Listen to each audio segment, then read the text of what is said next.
Now we're joined by Hall of Fame finalist, my former teammate, man who is just you've seen him great on the Pivot podcast and so many other things, Mr. Fred Taylor. Fred, thanks for coming on the show, man.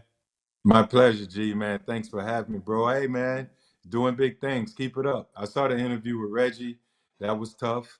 I always been a fan of Reggie, man. Two Cali boys linking up. I'm sure it was even more special. But I appreciate you having me. Thanks. Yeah, man, I'm excited. So you just found out that you were a Hall of Fame finalist after a couple times making it as a semifinalist. Like, what was that moment like for you when you found out? You know, this is sort of aside from being enshrined in Canton as a finalist. I mean, as a Hall of Famer, being a finalist is obviously the next best thing because you have an opportunity to go in the room. It's what they call getting in the room. When you're final 15, it's considered getting in the room, and at that moment, you have a real opportunity to have your case heard. Um, Jacksonville was a small market, so for me, when I heard that I was a finalist for the first time in what 5 years, I think I was a semifinalist. I was Yep. like, man, this is it. It was a surreal moment. I was excited and very elated, but at the same time, I didn't want to get overly excited because I understand the process. Yeah. I understand the process. If you're not a first ballot, it's a lot of campaigning. It's a lot of let them hear your case. And at that moment, so many guys are deserving. When you look at that list, you will say, "Man, he was great. Oh wow, he was great." And then you look at yourself and say, "I was just as good." So I think everybody on that final 15 list is deserving, but um, it's all in the voters' hand. The selectors, they have an opportunity to kind of sort through, pick their guys, and whoever they push through, they're enshrined in Canton for eternity. My last vote was my last game in 2010, which wasn't Yeah. like I didn't do much convincing then. My sweet spot was before I got to New England when I was in Jacksonville, 2007, 8 was my last time to really say, look, I think I'm a Hall of Famer, but it's out of my hand. It's in their hands. So we'll see what happens.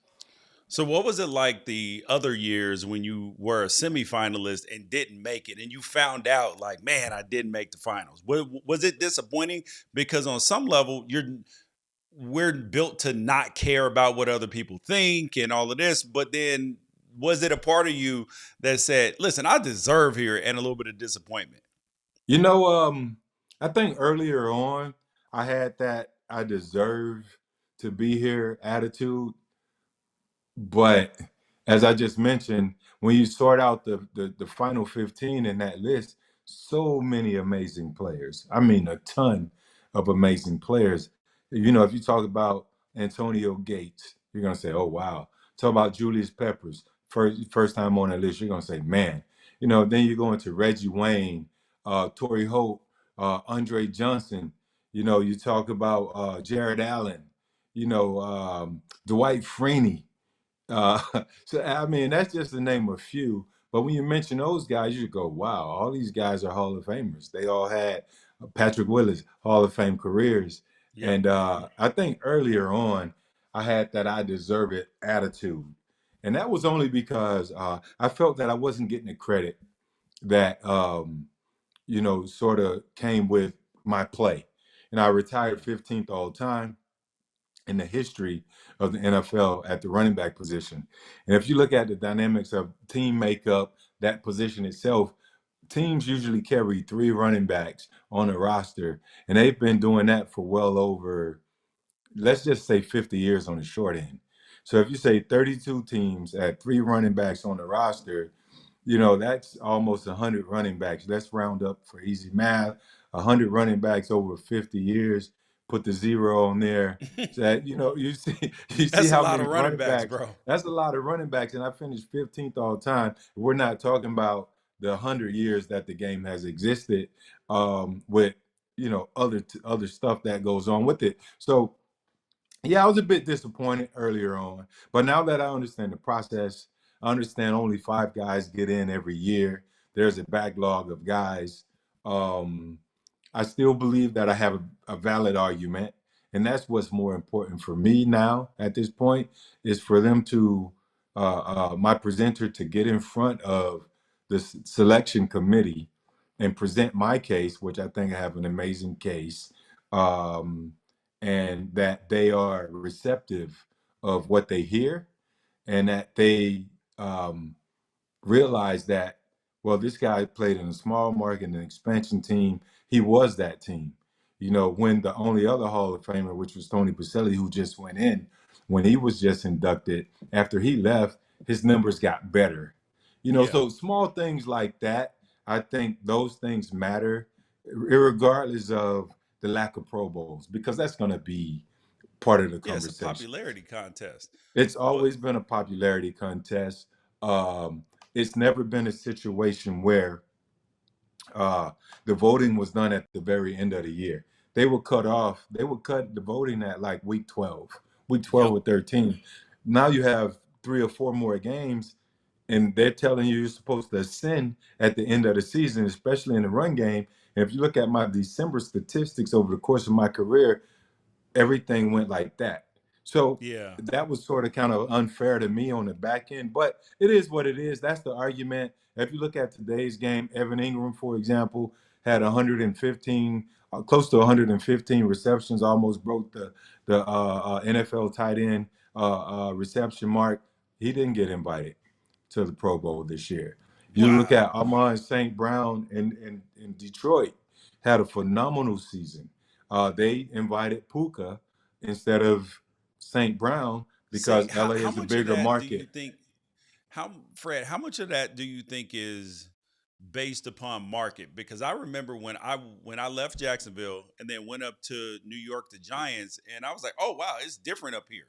In terms of the media, how much it seems like people care about it. Because in Jacksonville, they just got a team, and there Right. weren't built-in fans. Because if you remember when we would play the Steelers, the Cowboys, anything like that, there was more of those fans in the stands than there were Jaguars fans. I can give you one better.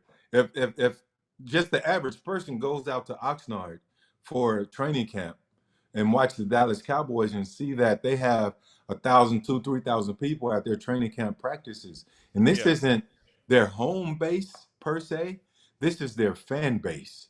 Yep. They dominate California. I went to the Rams versus no, the Chargers versus Cowboys this year at SoFi, for example. This is just another example. Uh, Cowboys had more fans at a home game than the Chargers. That was so embarrassing, right? But Very. that's their fan base. Yep. And to answer your question, you talk about the Giants. You know, I for years outrushed a lot of running. Tiki had maybe 2 or 3 amazing years, and I'm not knocking Tiki's career. I'm talking about consistency over the course of your career. Yeah. Those times when they didn't have great careers. You take a Brandon Jacobs, for example. He rushed for 700 yards in New York. That would have to be equivalent to 1,200 yards in Jacksonville. And I'm not talking about sponsorship opportunities. I'm talking about how they weigh yardage. He's going to get more pub and consideration for 700 yards rushing than I would get for 1,200 yards rushing in Jacksonville. New York has the number one sports market, very dominant. Uh, you talk about Los Angeles, you talk about Dallas, you talk about Philly, you talk Yep. about Atlanta, all these Miami. These places are sexy, they're attractive, they're beautiful cities. They're just extremely marketable. Jacksonville, not so much. Winning changes that. The population changes that. The businesses, the local businesses, all of that change it, but it's going to be a while before that happens in Jacksonville. And throughout my career, the timing of it, it was just unfortunate. Uh, with the addition of social media, all that stuff, these guys are a little bit more marketable, but they still have a long way to go. Yeah. All right. I'm gonna say a name to you, and you tell me what the first thing that comes to your mind is. Go for it. Trevor Moawad. beautiful. He's a beautiful human being. Um, I miss him. Uh, he changed my career. He turned my career around. I did not trust the Jaguars when they decided to hire a sports psychiatrist for me because they thought I was losing confidence in myself because of the injuries that I had. I was never losing confidence. I think I ended up it wasn't losing confidence. I think what I could call it is I was overly frustrated because I knew that I was a much better player than what I was doing statistically and what I was able to do to help the team. So with that, when they brought Trevor in, I was like, nah, I'm not doing this. Like the team hired you. I'm not I'm not doing this. Like I can't open Yeah. up. I don't trust you. But after a couple weeks of, Trevor coming in, telling me his life story, his journey, his bouts with cancer, his father's bouts with cancer, um, he earned my trust, and we developed a friendship, a relationship that sort of skyrocketed, and in turn, my career got back on track and skyrocketed. I had a 4 year window where I didn't miss a single game, and that was due to a lot of the practices that Trevor and I would have, and the messages and just the approach, how to approach the game with all positivity. Um, we used a little algebra where you can turn negatives into positives. Two negatives equal positive. So he would say, "Fred, there's your double negative. Something good got to come out of it." And so we started to develop that mindset and approach to all things. And Trevor taught me a lot. um, I missed the hell out of Trevor. He See, worked a lot with Russell Wilson, yeah, and he actually helped Russell's career. And I sincerely believe that if Trevor was still here today, a lot of the struggles that Russ was going through when he had first got to Denver a year ago. Not this year. Russ was on his way to having a pretty fairly decent season yeah, until the crazy stuff happened. But a year ago, when he was going through his struggles, the inflated expectations that everyone kind of put on him, certainly in the Denver fan base, that was a lot to handle for anyone, right? But I yeah. think Because if I Trevor don't was think that here, people really knew how close or what the relationship was with him and Trevor. it Because was amazing. yeah, I mean, Trevor is the guy that reminds you that it takes what it takes. That's his book. It takes what it takes. Like whatever it is what you need to do to get it done. If this is what it takes, that's just it is simple. It is simple. If it takes you rearranging and change your mindset, learning how to develop tools in order for you to be a better, a more progressive person, that's what it takes. That's what you got to do. yeah, You got to go and sort out any and everything to make your journey on this earth better. And really, it's just developing a mindset to never quit. It takes yeah. what Because it I takes. Like, remember, don't ever quit.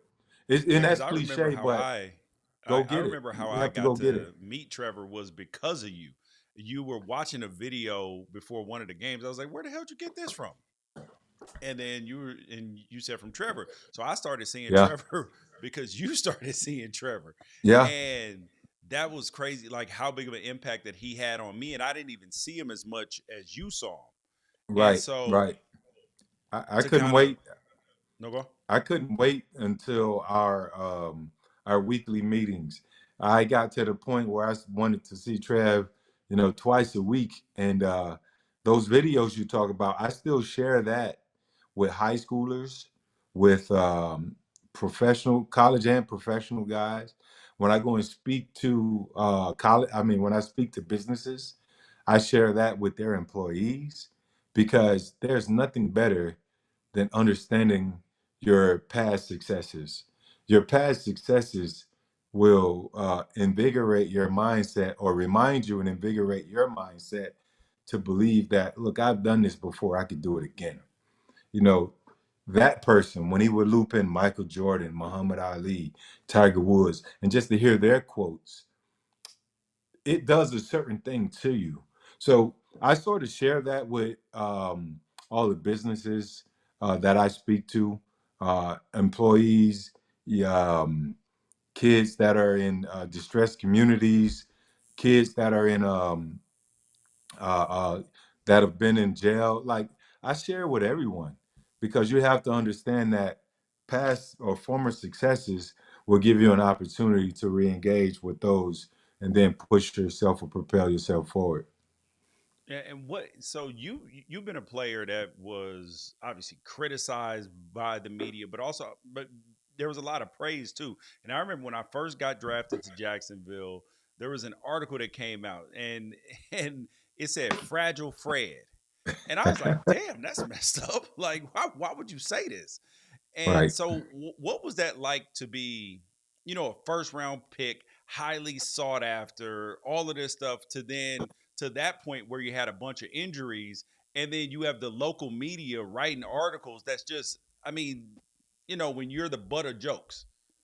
But at that particular moment, I would say when it came out that there was some truth to it, but a guy who I love to death, and we have an amazing understanding and a great relationship, Coach Coughlin, Tom Coughlin. We've had so many conversations since that moment. We so let me break down the moment. What Okay. led to it? It was my third season. I tore my groin off the bone. Just ripped it completely off the bone in the middle of the game. And for perspective and visuals, if you have a groin injury, if anybody's out there that's watching has ever had a groin injury or some type of muscle injury, specifically for groins, if you have chronic groin, they clip it off the bone. The procedure is to clip it off the bone under anesthesia in surgery. I did that on the field, minus anesthesia. So you're talking about pain, the worst stuff I ever felt in my entire life. So with that, um, I go into the training room. The reports from the training room back to the coach is he has a groin injury. They didn't go into he tore the muscle off the bone. So after 2 weeks, 3 weeks, I went and got an MRI. For those 3 weeks or the first 5 days, I couldn't walk. I was on crutches. So I got an MRI, and it came back that I tore the bone from the adductor out the groin. So still, because I was one of the best, well, I was the best player on the team at that point in time, they decided not to put me on injured reserve because they needed me. Um, Time had passed. The media would start asking questions. Where's Taylor? Where's Taylor? Groin shouldn't take that long. Coach Coughlin at the time, he had such this general, um, like Army general mindset that he was like, "Gotta tough it out, son. You gotta do this. You can't make the club in the tub. Ain't no space in the training room. Get out of the training room. You have soft tissue injuries. Those should never exist." Those are the more tricky injuries. Yep. Like if we're being real, hamstring, growing, any soft tissue injuries or the more tricky injuries because you just never know. The NFL is about explosiveness, fast twitch. You need muscles for fast twitch and explosion. So excuse me, Coach Coughlin didn't come to my defense. The media started their agenda, which was this kid is soft. He's fragile. He can't return from a simple groin injury. And later it was discovered that uh, I had a I had torn my groin off the bone, which would eventually end a lot of guys' career. Arian Foster, Yeah. for example, that sort of shut his career down. But I fought back from it. It scarred down. And the next year, I came back and I think I had somewhere close to, almost 14, 1,500 yards a game. Uh, and another thing, because we didn't have a big market there, I did not win comeback player of the year because of the lack of market size, etc. But the numbers I put up were better than any other player in the NFL. So I kind of got the short end of the stick on several occasions. My rookie year, I feel that I should have won Rookie of the Year that year. I had more touchdowns and more yardage than Randy Moss. Randy got 94% of the votes. Peyton Manning and myself, we got 6%. We shared the other 6%. And And he not to threw knock Randy's 27 career, picks. Randy was phenomenal. Yeah. Randy had 1,313 yards receiving. I had 1,600 yards, almost 1,700 total yards. We both had 17 total touchdowns. But I had, 1,200 yards rushing and another 400 and something yards receiving, about 50 catches. Um, I don't know why. And I played 15 games. He played 16. I don't know why I didn't win rookie of the year, but I digress. I Or at just least the chunk it in vote with been, the, or at least the you know, vote been close. timing is everything, and Yeah. doing things against certain teams you do it against is big. I think that's their argument. Randy in prime time against Green Bay and Dallas, he had two phenomenal games, like Yep. monster games, and that catapulted Randy, into the leader of the Rookie of the Year in '98. Whereas statistically, I had the best numbers, but they're looking at, okay, so who did he play? And at the same time, I played the Steelers twice a year. I played the Ravens twice a year, and I played the Titans twice a year. From '98 to 2005, maybe 2007 or so, we probably had at least three Super Bowls from those teams that I just named, or at least Super Bowl appearances. The Titans in '99, the Ravens in 2000, and the Steelers wrapped around somewhere in there. Um, I know they went in 2009, 10, but I believe they went prior to that as well. Yeah. Um, you tweeted out recently, and let me read you exactly what the tweet is. It says the majority of running backs in this era lack vision. Don't get me wrong, they have lots of talent, but without vision, talent doesn't exist. They're just running in darkness against loosely played, spaced out defenses. Right. What did what caused you to tweet that, and what do you expound on that a little bit? Yeah, just over, I'm a fan of the game, certainly the running back position. Um, and I try not to overly critique because I learned, from some amazing coaches that you have to let runners be runners. And if you have a bad cut, those things happen. I think that tweet sort of stemmed from a lot of my frustrations and seeing a lot of these young running backs just, they miss tons of cuts and they run into the back of their linemen. And in today's game, it's certainly a passing NFL, more so than what we played, where it was always run first. That was the foundation of the game. Yeah. And I'm not one of those old heads or OGs who, sort of get cranky about the rules changes. I believe in evolution. I believe in business model and the NFL being a business and capitalizing on that model where with a few rules changes and a few tweaks here and there, we got more scoring. It's more excited for the fans. It somewhat looks like the college game in a sense, high scoring. When we played, a blowout was 25-10. Yeah. Now teams are scoring 40, 50 points. Like it's ridiculous. But these young runners, there are a few who are amazing. Who But are like I they? said, the Who give us a couple names that Fred Taylor likes Christian watching. McCaffrey, he's a man. He makes all of the cuts. He's so fundamentally sound in every aspect of the position. He's amazing. He blocks well, he catches well, he runs routes well, he protects the ball, and he makes the right cuts. Saquon Barkley is another who can do all those things. Uh, I like the young kid in Indy who reminds me a little bit of myself, Jonathan Taylor.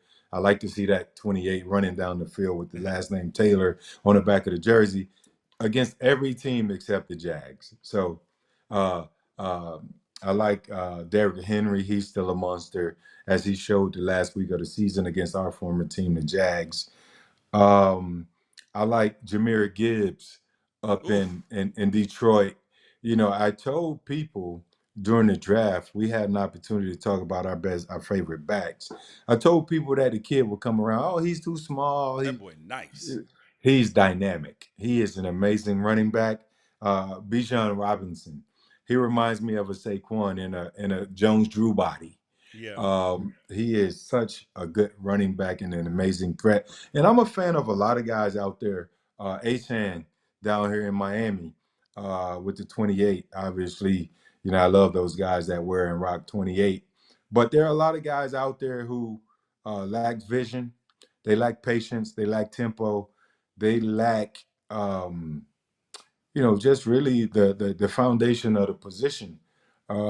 And I don't know if that's because of coaching, because I had to learn a lot of stuff. Like I had all the natural gifts, but I still too had to learn tempo. Coach Kennedy Pola, he worked well with me, and Yep. sometimes I wish I had Coach Pola earlier in my career, because at that point when I got Coach Pola, he was able to slow things down for me and share so many nuggets on run game, 8-man spacing, uh, Yeah, how he good to at that, bro. sort of cut off, certain sides of the field, know which guys have to be in which lanes and all that stuff. Um, Gerald Ingram was another running backs coach I had earlier in my career who taught me a lot how to just trust my eyes, and go and run instinctively. And in the middle was Coach Lynn, who's now he's been a head coach, a coordinator, all those beautiful things. Coach Lynn is, he knows his stuff. So I've had three really good running backs coach. Well, Ivan Fears is in New England. He caught me on the back end. But I've had some really good running backs coaches. But to explain my tweet, I was being hard on the guys. When I see them running in the back of guys who are not making cuts, it gets a bit frustrating. I want to see them do better. I Yeah. root for all the running backs. So it's not a knock on them. It's just that I want them to go the distance each and every time they touch the ball because I had that ability. Um, I don't know. Right. Maybe Hey I can man, work with it. everybody There are a can't few. make the double jump cut and make four defenders fall, man. And then strike that it is rich. And then that is and that then is run something. 4-3 past everybody. Yeah, no, that's man. For a while, George, man, I didn't know the gift that God had given me. I was just happy to be out there playing ball for a while. I didn't realize the amount of fear that I struck in the defenses and the ability that God had given me. I would just show up. But when it married up and I started to realize, like, all right, you're different. Like you're different. Like you're not like that back or that back. You're better than them and you're Yeah. nowhere like them. Like you're different. You're bigger than them. You're faster than them. Your moves are better than theirs. Uh, you can block better than them. Like you're really the total package. When I started to understand that part of it, um, I started to approach the game differently. But it took a while to get there, honestly. But once I got there, I was like, all right, let me go and dominate. Like Yeah. let me go and dominate. And I started to carry myself that way, still humble, but realizing that I was still, something to reckon with. All right. All right. And Fred, I was just gonna tell you I got two more questions and then there's a Yeah. quick segment, the rights or wrong segment. So all right, here we go. All right, Fred, I'm gonna give you one more name and tell me what you think about this name. Jack Del Rio.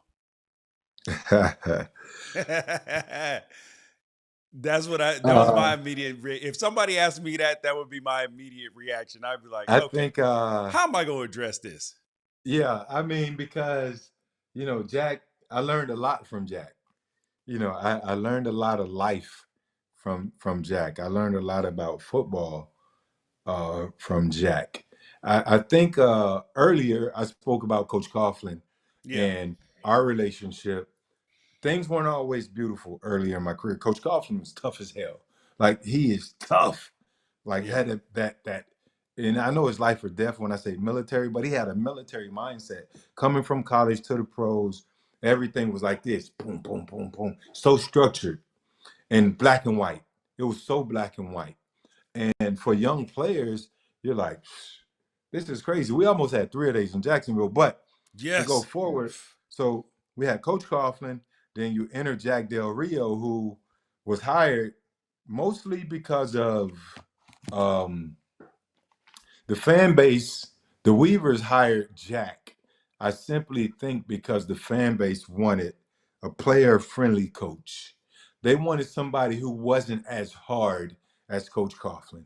They wanted a former player, a coach who can relate to the guys, uh, and a coach who had been on a winning team, and that was Jack Del Rio. He was on the Ravens defensive staff, there. Yeah, 2000. Um, yeah, in 2000. And then they plucked him from, I believe, Carolina after that. So Jack wasn't an awful coach. Like, he wasn't an awful coach. He was a young head coach. So he did things sort of, um, you know, uh, it's like what a young head coach would do, I think. But a young, um, arrogant head coach. We have some young head coaches who aren't arrogant. I think that's where the game is shifting to with a lot of young head coaches. Yeah. But Jack was arrogant, um, but he wasn't a bad head coach. It was just that he had a lot of gray areas, See, and that's the best way to say it, Fred, because that, that is the best way to say it. it was a Because lot of gray areas. It yeah, was a ton of gray areas because going back to Coach Coughlin, and I can tell you after this, I'll tell you the reason why I say that. But going back to Coach Coughlin, black and white, you knew if you were late any day of the week, the entire year, if you're late, I'm fining you the late amount. It's no, all right, come on in here next time, whatever. If you wore something out of, that you shouldn't have worn on the plane, if it wasn't business casual or within the rules, he would fine you accordingly. Everything with Coach Coughlin was black or white, no matter what it was. If you didn't like it, so what? It was black and white, black or white. I just recently heard a quote by Joe Dumars that Desmond Howard shared on the pivot with us. He said, you'll never meet a superstar who's been coddled to greatness. That struck a nerve with me yep, because that's all Coach Coughlin was trying to do. He didn't coddle anyone. It was always black and white. Fast forward past Del Rio to Bill Belichick, those 2 years, and I'm just sitting in the meeting rooms like this, George. yeah, I'm like, wow. So it made me think about, it was all black and white. So it yep, made me think about what Coach Coughlin was trying to say. So I saw Coach Coughlin after a preseason game. I ran up to him. I said, Coach, I get it. I understand what you're trying to say. I understand what you were trying to say back then. I love you. Hopefully we could talk again later. I saw him in that offseason in Indy at the combine. We passed each other in the hotel. He was coming from scouting. And we sat in front of the elevator. 200 people passed us going up and down the elevator. We talked for an hour outside the elevator, just wow, about life, football, about that conversation, the black and the white, the game, what he was trying to do. I was like, wow. And I think we fell in man love. I fell in love with Coach then. And now that's our relationship. Now, going back to Jack Del Rio, who was in the middle, when I said Jack taught me a lot, Jack taught me that I always needed Coach Coughlin and Coach Belichick type coaches. As good as Jack was, player friendly, and what he did with us, and we had some good seasons there, I did not need a coach who um, uh, sort of worked in the middle of gray. I didn't need a coach who was in the middle. I needed black or white. So if I stepped on either side, I knew the consequences. There were moments where Jack would say, you would come in, hey buddy, what's up? Yeah, everything's cool, and yada yada yada. The next day, he has an attitude for yeah, what? Like, I'm like, where's this dude. guy who I just talked to yesterday? Like, something's not marrying up. Like what is going on? And he did it with everyone. And I'm not knocking Jack. I would never say he was a bad coach because we went 12-4. I would agree totally. You know, Do you you know. So do we you we've had remember some when good he success when under Jack. Do you remember when he took the ping pong tables out of the locker room and turned off the power? It's it's one of those things where, like a father, you're a father, I'm a father. How can we get our children's attention? And I'm Yeah. okay with that. Like, I'm okay with that, because if I'm a leader, you're a leader, we're in there. You got some guys that don't know how to flip the switch. All right, I got to get your attention. I turn my kids' Wi-Fi off all the time. I'll turn their data off and send them to school. The only way you can I ain't activate, mad at that, bro. I you am have not to mad. call me. I do that same stuff, but I will Right. turn that iPhone into a paperweight. Correct. So you have to call me. You got no action. Your data is gone. No internet or games for you today. So I'm okay with that. But it was more of the the subtle approaches and the gray areas where, you come in there and one day it's buddy, hey, what's up, homie? Yep. And then the next day, hey, what's up, homie? Fuck. Like Yeah. what? Like that part I didn't like. But everything else I can deal with Jack. Like, I didn't have I didn't have major problems with Jack. Like, we got along well. I did my job. I came to play. Coach Tice was amazing for me. He would pull me to the side. He's like, look, I got Mercedes, I got George. I'm gonna have them do this today. I'm gonna have my veteran guys. I'm gonna talk shit to my veterans so the younger guys can get it. Like, they would kind of tell me things that a bit of their coaching style. I just didn't agree with the gray areas, Yep. but I think ultimately, um, Jack was a decently good coach. I'm not going to say he was a great coach because we didn't win the big game. I never agreed with the decision to put Leftwich back out there when he was hurt or hobbling, Yep. and remove David Garrard after we had won like 5 games in a row. And then we lost to the Patriots. Uh, I love Be Left to Death, but I still think that he wasn't 100%. I know what Byron's heart was. Byron's a winner. We Yeah. saw what he did at Marshall. He felt he can get it done. I think it disrupted some chemistry that we had with the run game and what Dave was able to do with his abilities, and that was Jack's call. I didn't Yep. agree with that, and that sort of beat us up in the playoffs against the Pats when they were 0-7. I Yep. mean, not 0-7, when they Yeah. were undefeated Yeah. Yeah. in that Undefeated season. season, Yep. 07. I think they were undefeated. I believe that was that year, maybe 04. No, it was 07. All right. But yeah, man. Um, I like Jack. I don't have anything bad to say about Jack. See, the only word that I It's ever just that I used fell about in love with certain coaching styles. yeah, see You know, me the word I use about him was I say the same thing. He was not a bad coach. He was just inconsistent and he was young and arrogant. That's the that's right, the thing.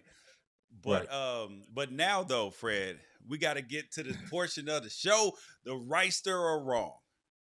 okay, Actually, hold on. Damn it, I was supposed to say something else first. Okay, hold on. uh huh. Hey, you guys, that's Fred Taylor. There, Fred. Thanks for coming on the show. Hmm. All right.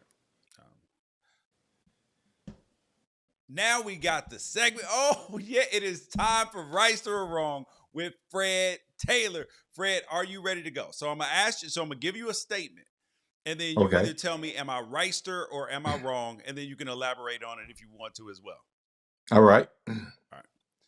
Reister or wrong? Fred Taylor is one of the 10 best running backs in NFL history. I'm in top 5. My numbers don't always say that, but I'm certainly top 5. All right. Wrightster. Reister or wrong? The best athletes in the country are from the state of California. That is wrong as hell. What? Yes, you knew that though, but you knew it. Like, I get it. I get it. I get it. But Florida, without a doubt. Oh God, come on, man. Do we need to tell you where all the quarterbacks come from? We got great athletes, our basketball players, everything else. Come on, Fred. Y'all don't You even play talking about basketball in Florida. football, basketball? What are we talking about? You talking about as Everything. The best collectives? athletes, period. Fastest people come from Cali. The best No, basketball players, best football no, players, all of that, man. no, no, no, We just don't have no, linemen. no. You guys got a lot of great athletes, but no. I think it's sort of spread around. Football, we dominate. You do produce quarterbacks. I give you that. We produce everything else on every level. Basketball, we have some greats. Florida isn't a basketball state, but we've had some amazing talent in the state of Florida out of basketball. Yeah, But you you know that. look at the population in the states. California big as hell. Hey Come man, on. all we need is Southern Cali, and we fine anyway. Am I Reister or am I wrong? The University of Florida will win a national championship before the Miami Hurricanes and before the Florida State Seminoles. Yes, you are right, sir, in that. And I think if you also throw in the Oregon Ducks, we're going to Yeah. win a championship before those three teams. Oh, oh, Fred, you didn't have to do that, bro. You know, you see what's going on. You see what's going on. You know we will win a natty way before University of Florida. Sorry, No, buddy. I think the best thing in Oregon right now is your running backs coach, my guy. Coughlin. Yes, yes. Uh, no, I mean, I don't know. Florida's struggling, man. The NIL is recruiting is one thing, but when you couple that with the NIL, and if you're not competitive, there in that space, it's gonna be tough. The landscape of college football has changed so much. Um, you have to do a few things. You have to be competitive in the NIL space, but you also have to be a team that wins.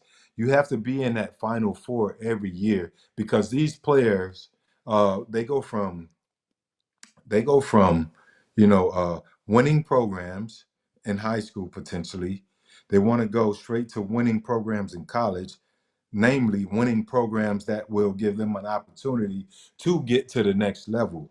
Uh, Guys aren't necessarily wasting a lot of time going to other programs, and then that's where the NIL kick in. If you can get an opportunity to go make $1 million over 4 years, who's going to turn that down as a young guy? So you have to be competitive in the NIL. I said recruiting, that's more of the old way, but Yeah. NIL is huge. You have to be successful. You have to be a Bama, a Georgia, the consistent teams. Um, Caleb Williams almost brought back USC this year, on a winning basis. But I thought what he did there was give that alumni base and that fan base and that booster base an opportunity to say we could do this. We just got to get out there and make the right moves and get the right players in here because they got the money to do it, but they just got to get out there and do it. But I don't know, Florida. We have a big booster program. We have a good collective. We gotta not shoot ourselves in the foot again and miss Yeah. players. And we got to coach. We got to coach. You've had a son drafted into the NFL. Your kids play sports. I just dropped my oldest son off to play college football. And tell me, am I right or am I wrong? Watching your kids play is more nerve wracking than any game that you ever played in. I would agree to that, but there's also a subtleness where you understand the game and you see it a lot faster than the normal fan or the regular fan. So when things happen, you're there and you kind of, for me at the running back position, watch my son who's a running back, I always was kind of, you know, um, I was fine until he was under a pile too long, or I would see a certain hit, and then the parent in me would kick in because of the injury part. Like I can identify any injury, Yep. ACL, MCL, shoulders, all those different things, hamstrings when they pull a hammy. So that part of it keeps me kind of on the edge. But for the most part, I'm almost like a scout when I would go to my kids' games. Um, I would sit in the back. I would try to get in a quiet area without the fans because I know that once I got in there, the fans were gonna, "Hey, Fred, can I have an autograph?" I'm trying to watch the game, uh, and I Yeah. always made a promise to myself that one, when I retired, I wanted to tailgate. When I attended my kids' games, I wanted to tailgate, and I wanted to sit in the heat. I wanted to sit right in the middle where the craziest fan was and experience the game that way. Bumping, high fiving, all that stuff. I put myself right there. And when my kid was at Florida, man, I enjoyed the hell out of it. Seeing him run out of that tunnel reminded me of my time at Florida. Seeing him out there on the sideline kicking it with his guys, trying to get his attention. Now I'm the fan who's trying to get the Yeah. players' attention. Right. So um, it puts you in a special place, man. It makes you feel good. Yet you also understand that this is their career. You understand that it's 1% of the guys are going to go on and be successful or be able to play in the NFL. So you kind of let them have their space, their time, and you root for them. You become their biggest fan, but still some nerves out there. But yet at the same time, it's a lot of love, a lot of excitement, a lot of reinforcement, trying to encouragement, try to let them understand that, hey, it's just a sport. You can learn a lot more about life and yourself from this game than the game itself. So that was always my message to my boy Yeah. when I attended the games. All right. Final one here, Fred. Right or wrong? Because we get caught up in, you're getting ready to go to the Hall of Fame, hopefully, that football is so important. But right or wrong? The best part of your life was after, well, I'm sorry. Right or wrong? The best part of your life has been after you have finished playing football. Um, Jeez. I think you stumped me with this one, Joy. I think I don't know if the answer right, sir, or wrong on this one. That reminds me of when we ask the fans, or not fans. It reminds me of when we ask our guests on the pivot, "What's your biggest pivot?" That Mm-hmm. one moment where things sort of changed that actually that made you the person you are today. That's sort of our question on the pivot. And Ryan's been asking it a lot lately of our guests. Um, I'm stumped with that one because I had some amazing time as a player, just developing relationships, enjoying my teammates, enjoying the game, learning life. The game taught me a lot. In my years that I played football from Pop Warner, I was garbage. I was awful. You too? Hey, look, I was awful. I played tight end and D tackle. I dropped 3 or 4 passes in our championship game. We got beat 31-13. And that same field that I dropped all those passes on was Glades Day High School, was the school that my son went to, who became the all-time leading rusher in the state of Oh Florida. So when man. I would attend his games, I would look at that scoreboard, which was the same exact scoreboard that was there when I played Pop Warner. I was like, shit, like you suck. But I learned a lot. Again, it's about learning, right? Every phase was about learning. Um, So I hope you and I parents learned, heard I, that. I hope you I, parents heard that. I learned there, like, don't quit. I didn't quit because if I had quit then, because I dropped those passes and I was considered sorry at the time, um, we wouldn't be having this conversation. And then the next phase was high school. uh, and we had somebody there that was better than me in high school, and I had to play a different position. So that taught me how to pivot. I had to play another position, and I had to wait my turn. Pivot and patience. So I waited my turn, and I became the running back.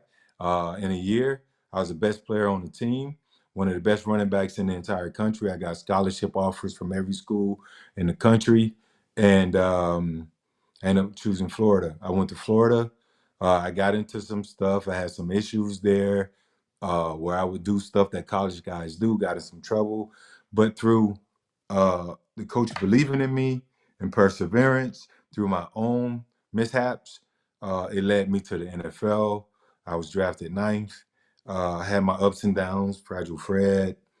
My career could have been over, where the average life is 3 years. I played 13 years, fortunately, and that taught me a lot more about uh, perseverance, discipline, motivate. It taught me about so much, and those years were fun.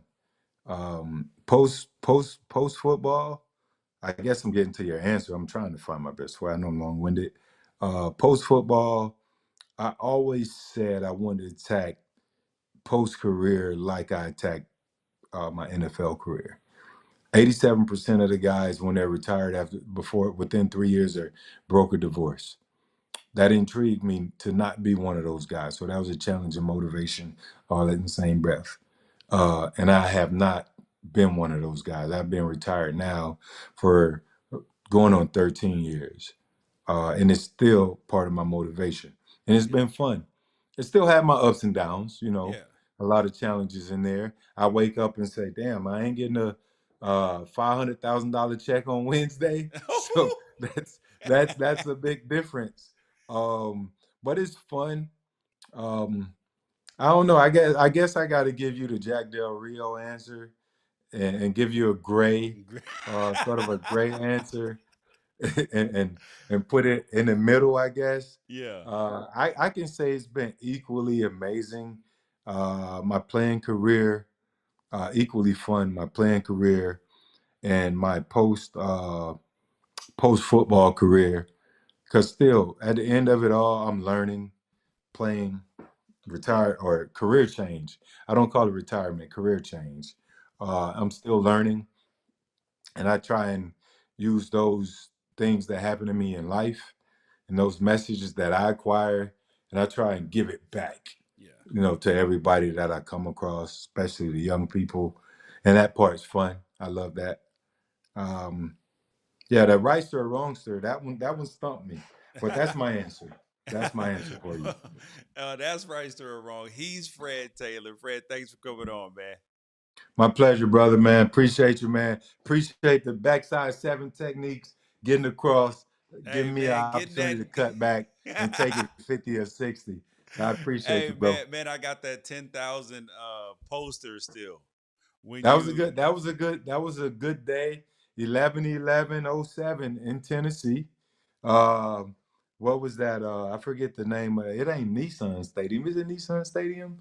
yeah, Uh, yeah. It yeah, was Nissan Stadium then. yeah, so they're in Tennessee against one of my most hated teams in the NFL, man. A lot of good moments. We needed 11 yards to make it happen.